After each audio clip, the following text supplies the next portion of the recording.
चलिए अब next question आपके सामने है, जल्दी से आंसर दे दीजिए, बताइए कि क्या होगा। प्रश्न पढ़ लेते हैं पहले। नीति निर्देशक तत्वों का क्रियान्वयन निम्नलिखित में से किस पर निर्भर करता है। अगर नीति निर्देशक तत्व बना दिए गए, ठीक है, लिख दिया गया कुछ भी उनके अंदर, तो क्रियान्वयन कौन करेगा, जिम्मेदारी कौन लेगा उनको निभाने की, उनको करने की, तो किसके पास पावर होती है। चार ऑप्शन आपके सामने, बिल्कुल सिंपल, सोच सकते हो आप लोग, सोचिए और बताइए कि क्या होगा आंसर। जल्दी से सोचिए और बताइए कि क्या आंसर होगा।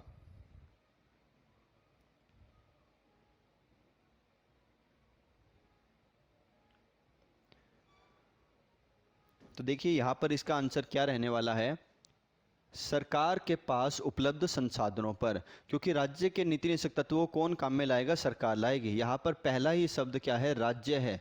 राज्य के नीति निदेशक तत्व, यानी कि राज्य क्या होता है।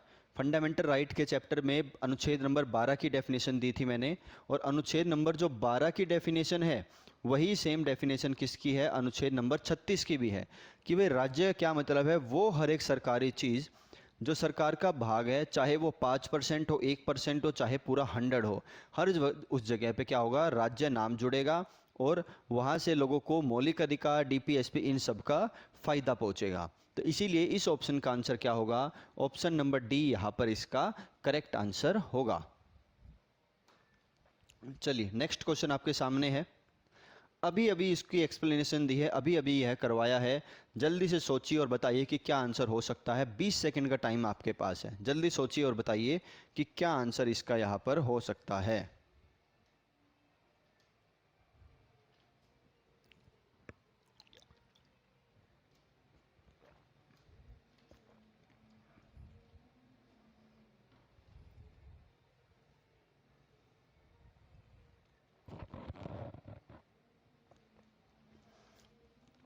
टाइम अप आप सबका। अब देखिए क्या आंसर इसका होगा, समझते हैं।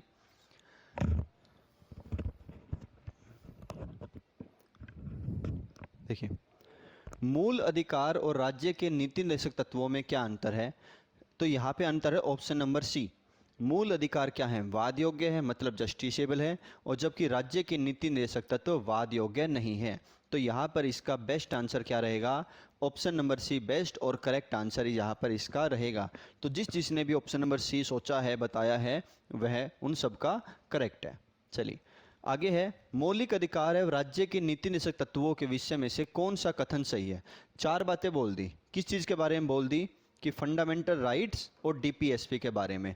तो बताइए दोनों में से कौन सा सही है, दोनों में से कौन सा बेस्ट है, जल्दी से बताइए क्या आंसर होगा। तो क्या आंसर होगा यहाँ पर, वे एक दूसरे क्या हैं, पूरक हैं। वे एक दूसरे क्या हैं, पूरक है, मतलब एक दूसरे के सप्लीमेंट्री है, कंप्लीट करते हैं एक दूसरे को।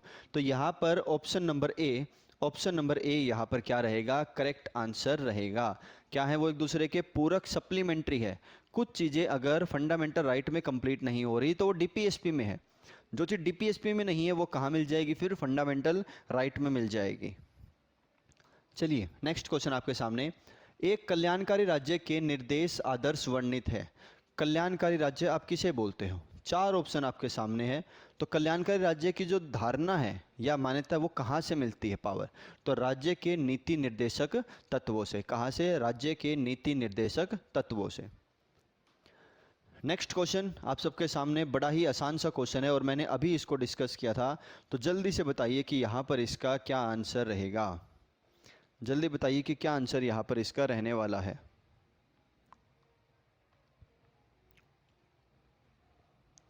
चैप्टर स्टार्ट होते ही इसको बता दिया गया था आप सबको, तो जल्दी से बताइए कि क्या आंसर इसका रहने वाला है। नीति निर्देशक तत्वों को कार्यान्वित करने के लिए क्या मूल अधिकारों का हनन हो सकता है, मतलब डीपीएसपी हमें यूज़ करने हैं, काम में लाना इनको। तो क्या फंडामेंटल राइट्स को थोड़ा सा नीचे दिखाया जा सकता है, थोड़े से फंडामेंटल राइट को क्या हनन किया जा सकता है, तो बिल्कुल ठीक बात है। कंप्लीटली हाँ नहीं होगा, लेकिन कुछ फंडामेंटल राइट्स को हनन, कुछ फंडामेंटल राइट्स का हनन हो सकता है। तो ऑप्शन नंबर बी यहाँ पर इसका क्या होगा, करेक्ट आंसर होगा। ज़्यादातर विवादग्रस्त बोलेंगे, ज़्यादातर आंसर क्या बोलेंगे, विवादग्रस्त बोलेंगे, लेकिन नहीं, आंसर क्या होगा, option number B correct answer होगा। चलिए नेक्स्ट आपके सामने, भारत के संविधान में अंतर्राष्ट्रीय सुरक्षा का प्रावधान कहाँ पर है। ठीक है। तो अंतर्राष्ट्रीय सुरक्षा का प्रावधान कहाँ पर है? राज्य के नीति निर्देशक तत्वों में। आज की क्लास में नहीं, कल की क्लास में, नेक्स्ट डे की क्लास में, डे 5 की क्लास में मैं आपको बताऊंगा कि डीपीएसपी के 3 भाग कौन कौन से हैं, उन 3 भागों के अंदर कौन कौन से आर्टिकल आते हैं, वो सारी चीज़ें, और 36 से 51 तक सारे आर्टिकल्स आपके सामने बोर्ड पर होंगे ताकि आप स्क्रीनशॉट ले सके, उन्हें बारे में रिवाइज कर सके और पीडीएफ भी आप तक फॉरवर्ड करवा दी जाएगी। चलिए आगे बढ़ते हैं, पढ़ते हैं। समान कार्य के लिए समान वेतन वाली बात बोली गई। हाँ, हमने पढ़ा था भारत के संविधान में सुनिश्चित किया गया है। तो भारत के संविधान में जो सुनिश्चित किया गया, भाई समान कार्य के लिए क्या मिलेगा? समान वेतन मिलेगा। वह क्या चीज़ है? मौलिक अधिकार है, मौलिक कर्तव्य है, आर्थिक अधिकार है, या राज्य के नीति निर्देशक सिद्धांत का एक अंग है? तो जल्दी से बताइए इस क्वेश्चन का क्या आंसर आने वाला है। इसकी हल्की फुल्की एक्सप्लेनेशन दे चुका हूं पहले भी, फंडामेंटल राइट में भी आया था, समाजवाद शब्द से आया था। तो जल्दी से बताइए इन चारों में से इसका करेक्ट आंसर क्या होगा?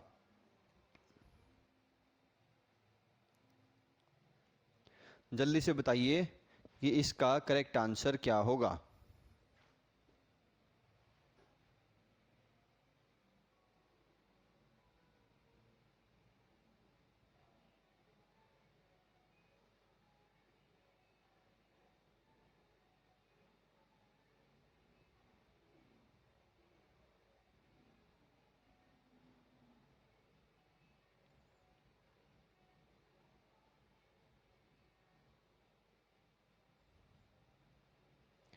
जल्दी से बताइए कि इसका क्या आंसर आने वाला है।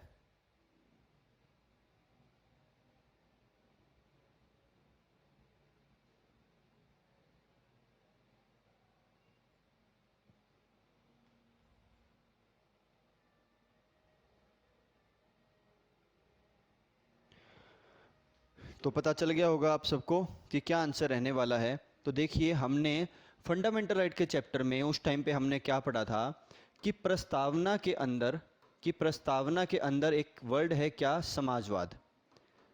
समाजवाद जिसकी अवधारणा कहाँ से आती है? डीपीएसपी से आती है मेन, तो राज्य के नीति निर्देशक तत्वों में। और वहां पर समाजवाद के अंदर सुप्रीम कोर्ट ने एक फैसला सुनाया, और वो फैसला क्या था? समान कार्य और समान वेतन। चाहे कोई महिला हो चाहे पुरुष हो, समान काम करेंगे तो समान उनको क्या मिलेगा?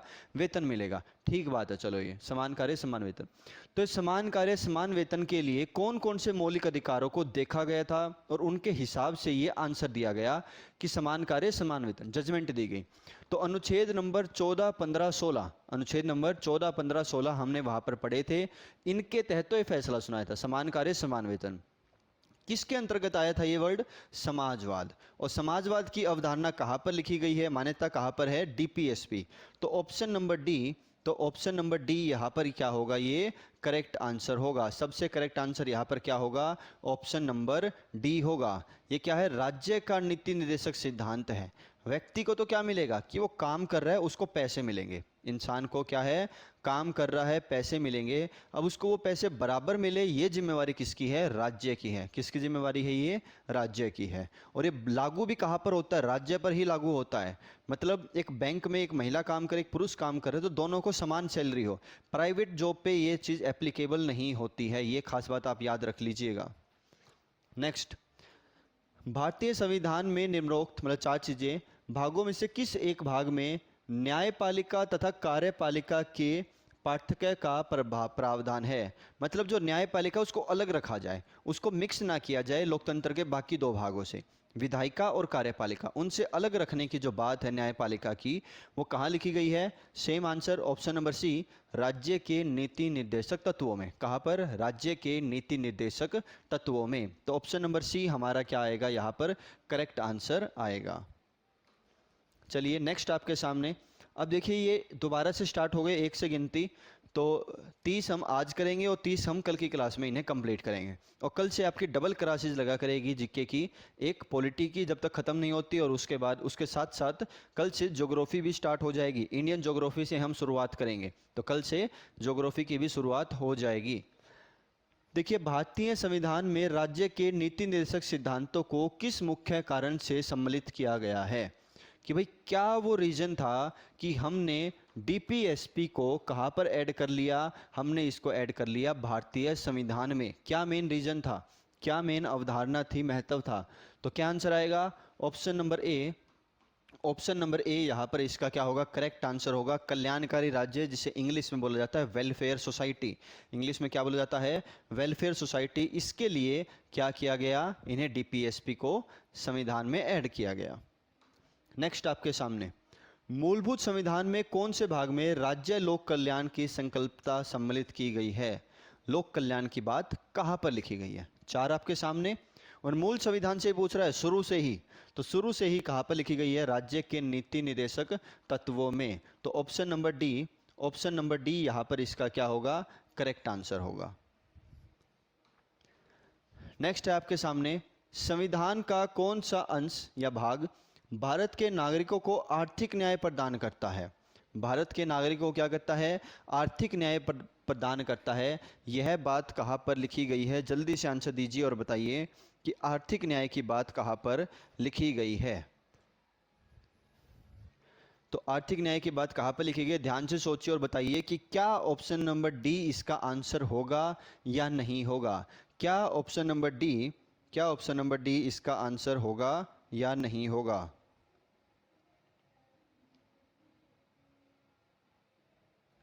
तो देखिए यहाँ पर आर्थिक न्याय की जो बात हम बोलेंगे वो कहाँ पर बोलेंगे? ऑप्शन नंबर डी पर बोलेंगे, उपरोक्त सभी पर। क्यों बोलेंगे? क्योंकि राज्य के नीति निर्देशक तत्वों में इनका जिक्र आता है, मौलिक अधिकारों में आता है इनका, और प्रस्तावना के अंदर भी आता है। प्रस्तावना में भी 3 प्रकार के न्याय की बात की गई है। इसलिए उपरोक्त सभी ऑप्शन नंबर डी इसका क्या होगा? करेक्ट आंसर होगा। ऑप्शन नंबर डी यहाँ पर क्या रहेगा? करेक्ट आंसर रहेगा। चलिए 7 क्वेश्चन और बचे हुए हैं, जुड़े रहिए मी फिगर के साथ में। ज़्यादा से ज़्यादा वीडियो को लाइक करें, ज़्यादा से ज़्यादा लोगों तक शेयर करें, और मी फिगर को जहां आपको मिलता है हर जगह पे ज्वाइन कीजिए। इंस्टाग्राम, फेसबुक, ट्विटर, यूट्यूब, ठीक है, और website www.mifigure.in, in for India. Next, निम्नलिखित में से कौन सा राज्य नीति का नीति निर्देशक सिद्धांत है? राज्य नीति का नीति निर्देशक सिद्धांत है। तो कौन सा सिद्धांत? अच्छा नहीं है, प्रश्न क्या पूछा गया है? कौन सा सिद्धांत नहीं है? तो देखिए इसके लिए आपको कहाँ से आंसर निकाला जाता है? 36 से 51 तक। एक तो आपने सारे के सारे डीपीएसपी पढ़े हो, तब आप बता सकते हो कि भाई ये 3 चीज़ें तो हैं और एक इनमें से नहीं है। दूसरा तरीका क्या है कि एक बार मैं आपको बताऊं और फिर कल की क्लास में आपको ये सारे नोट्स प्रोवाइड किए जाएं, जिससे आप हर एक चीज़ का आइडिया लगा सको। तो अभी के लिए सिंपल समझे तो अंतर्राष्ट्रीय शांति का प्रोत्साहन बिल्कुल ठीक बात है। हम चाहते हैं कि देखिए राज्य का मतलब क्या है? पॉलिटी में हम एक बार कंट्री लेके पढ़ते हैं इसको, ठीक है, कंट्री। तो राज्य को क्या करना है? अपने देश के साथ साथ बाहर के दूसरे देशों के साथ भी संबंध अच्छे रखने हैं, उन्हें उनके साथ भी मिलजुल कर चलना है। इसीलिए राज्य में क्या है? अंतर्राष्ट्रीय शांति का प्रोत्साहन होना ही चाहिए। अंतर्राष्ट्रीय शांति का प्रोत्साहन होना ही चाहिए। चलिए नेक्स्ट, 14 वर्ष तक के बच्चों को निःशुल्क शिक्षा अनिवार्य है। बिल्कुल ठीक बात है ये भी, ठीक है। आगे, गोवध निषेध, बिल्कुल किसी भी गोवध क्या, किसी भी जानवर का शिकार नहीं होना चाहिए यहाँ पर। और निजी संपत्ति की समाप्ति, ये बात डीपीएसपी के अंदर नहीं लिखी गई है। निजी संपत्ति की समाप्ति यह बात डीपीएसपी में नहीं लिखी गई है। इसीलिए ऑप्शन नंबर डी यहाँ पर क्या होगा? करेक्ट आंसर होगा। नेक्स्ट क्वेश्चन आपके सामने, राज्य के नीति निर्देशक तत्व नहीं है। अब फिर से वही एक क्वेश्चन और, इस बार सेम 4 ऑप्शन है, 3 ऑप्शन करेक्ट होंगे और 1 होगा गलत। तो बताइए इन चारों में से कौन सा ऑप्शन गलत है? तरीका मैंने आपको बता दिया कि 36 से 51 तक आप पढ़ोगे तब आप इनका आंसर अच्छे से दे पाओगे, और फिलहाल के लिए हम इन्हें देखते हैं। तो देखिए, वैज्ञानिक मनोभाव के विकास का, किसका? वैज्ञानिकों के मनोभाव का विकास करना है। मतलब ज़्यादा से ज़्यादा लोग क्या सोचें कि हमें वैज्ञानिक ही बनना है, रिसर्च करनी है, साइंटिस्ट बनना है, ये सारे काम, तो वो चीज़, तो ये बिल्कुल गलत है। तो इसीलिए इस क्वेश्चन का आंसर तो वैसे क्या आ जाएगा? ऑप्शन नंबर ए आ जाएगा। आगे बढ़ते हैं, पोषण के स्तर में ऊपर उठाना है, बिल्कुल। फिर कमज़ोर श्रेणियों के, जो ऐसी श्रेणियाँ जो कमज़ोर हैं, मजदूर हैं जैसे कि, और जो साफ सफाई है और है, अलग अलग वर्ग के लोग हैं, ठीक है, जैसे SC ST OBC, फिर महिलाएं आ गए, फिर कुछ बच्चे आ गए, अनाथ बच्चे आ गए, विकलांग हो गए। तो अलग अलग श्रेणियों के जो आर्थिक हित हैं, इनको क्या देना है? बढ़ावा देना है, ये चीज़ बिल्कुल ठीक बात। कार्यपालिका से न्यायपालिका को अलग करना, थोड़ी देर पहले पढ़ा था, ये बात भी बिल्कुल करेक्ट है। तो दूसरा, तीसरा, चौथा तो करेक्ट है और पहला क्या है यहाँ पर गलत है। तो ऑप्शन नंबर ए यहाँ पर क्या होगा, करेक्ट आंसर होगा। नेक्स्ट आपके सामने, राज्य के नीति निदेशक तत्वों में क्या शामिल है जो मूल अधिकार में नहीं है। क्या वो ऐसी चीज है जो मौलिक अधिकारों में नहीं लिखी हुई लेकिन यहाँ पर लिखी हुई है, डीपीएसपी में लिखी हुई है। तो देखिए, अस्पृश्यता का उन्मूलन, अस्पृश्यता क्या थी, छुआछूत का अंत, यानी कि अबॉलिशन ऑफ अनटचेबिलिटी। तो यह बात तो मौलिक अधिकारों में है। आने जाने की स्वतंत्रता है मौलिक अधिकारों में, धर्म की स्वतंत्रता है मौलिक अधिकारों में। तो क्या बचा, ऑप्शन नंबर डी बचा, और ऑप्शन नंबर डी हमारा करेक्ट आंसर होगा, जो सिर्फ कहाँ पर लिखा गया है, डीपीएसपी के अंदर लिखा गया है, जिसमें क्या बोला गया, कुटीर उद्योगों को प्रोत्साहन, जो छोटे लेवल के प्रोडक्शन है उन्हें बढ़ावा देना है। इसीलिए आज के टाइम पे बहुत सारी अलग अलग पॉलिसी निकली हुई है, जैसे मुद्रा योजना है, जहाँ पे आप छोटा मोटा बिजनेस का सेटअप कर सकते हो, गवर्नमेंट से आपको लोन भी मिलेगा और उस लोन पे 15 से लेकर 35% तक की आपको सब्सिडी भी मिलेगी। नेक्स्ट आपके सामने क्वेश्चन 7th। अब बस 4 क्वेश्चन और रहते हैं इसको मिलाकर, और उसके बाद फिर हमारी आज की क्लास को हम ओवर करेंगे। देखिए, किसी नीति निर्देशक सिद्धांत को प्राय समाजवादी माना जाता है। क्या बोला जाता है, समाजवादी बोला जाता है। तो उसको समाजवादी बोलने के पीछे क्या कारण है, वो 4 ऑप्शन हमें दिए। ग्राम पंचायतों की स्थापना, गोवध पर प्रतिबंध, अंतर्राष्ट्रीय शांति एवं सुरक्षा, और आय की असमानताओं को कम से कम करना। तो इन चारों में से क्या सबसे परफेक्ट आंसर है। देखिए, मैंने आपको क्या बताया था कि 36 से 51 तो हमें देखना ही पड़ेंगे, बिल्कुल ठीक बात है। इसी के साथ साथ जो डीपीएसपी है हमारे, वो 3 प्रकार के हैं, समाजवादी सोशलिस्ट, गांधीवाद गांधीयन वाले, और तीसरे नंबर पे उदार बौद्धिक यानी कि लिबरल इंटेलेक्चुअल। उनमें से समाजवाद के अंतर्गत कौन कौन से आते हैं। तो समाजवाद के अंतर्गत आता है ऑप्शन नंबर ए, ग्राम पंचायत की स्थापना। देखिए, ग्राम पंचायत की स्थापना करना किसके अंदर आता है, समाजवाद के अंदर आता है। लेकिन ग्राम पंचायत को जो काम करने का तरीका है, वो तरीका किसके अंदर आता है, गांधीवाद के अंदर आता है। तो ये थोड़ा सा कंफ्यूजिंग वाला रहता है। नेक्स्ट क्वेश्चन शायद इसी का ही है, बिल्कुल। निम्नलिखित निर्देशक सिद्धांतों, निम्नलिखित 4 लिखे हुए में से वह सिद्धांत कौन सा है जिसे गांधीवादी सिद्धांत कहा जाता है। जिसे क्या कहा जाता है, गांधीवादी सिद्धांत कहा जाता है। तो 4 ऑप्शन आपके सामने, और अभी बताया मैंने आपको, सब शासन के प्रभावी एकल रूपों में ग्राम पंचायत का संगठन। तो ग्राम पंचायत जो बैठेगी, ठीक है, ग्राम सभा जब बैठेगी, पंचायत साथ में बैठेगी, तो यह किसके अंदर आता है, गांधीवाद के अंदर आता है। इसीलिए ऑप्शन नंबर बी यहां पर इसका क्या होगा, करेक्ट आंसर होगा। नेक्स्ट क्वेश्चन आपके सामने, नीति निर्देशक तत्व का महत्व किसके लिए है, किन के लिए सबसे ज्यादा जरूरी है। अगर फंडामेंटल राइट पूछा जाता तो क्या आ जाता, नागरिक आ जाता, और अभी डीपीएसपी पूछा गया तो क्या आंसर आएगा, राज्य। ऑप्शन नंबर बी यहां पर इसका क्या होगा, करेक्ट आंसर होगा, राज्य। नेक्स्ट आपके सामने, भारत के किस राज्य में समान नागरिक संहिता लागू है। किस राज्य में समान नागरिक संहिता लागू है। समान नागरिक संहिता को क्या बोला जाता है, UCC, uniform civil code, uniform civil code. तो यूनिफॉर्म सिविल कोड के तहत क्या खास बात आती है यहाँ पर, कि एक तो ये गोवा में है, इन 4 ऑप्शंस में गोवा में है। दूसरा, कुछ ऐसे राज्य है जहां पर बीजेपी की सरकार है, गुजरात जैसे राज्य है, तो वहां पर इसका बहुत ज़्यादा प्रचलन है, वो लोग इसको मान्यता देते हैं। अभी सबके लिए लागू नहीं हुआ है ये। अब यूनिफॉर्म सिविल कोड का मतलब क्या हुआ कि मेल और फीमेल दोनों क्या हो जाएंगे, बराबर हो जाएंगे। तो वो तो पहले से ही है, बराबर कैसे होंगे। तो इसका मतलब क्या है कि कोई भी धर्म हो, धर्म से कोई फर्क नहीं पड़ता, किसी भी धर्म के कोई रीति रिवाज हो, कोई फर्क नहीं पड़ेगा। क्या मतलब है इसमें, कि मेल फीमेल की शादी होने के बाद दोनों एक दूसरे की प्रॉपर्टी में समान रूप से हकदार होंगे।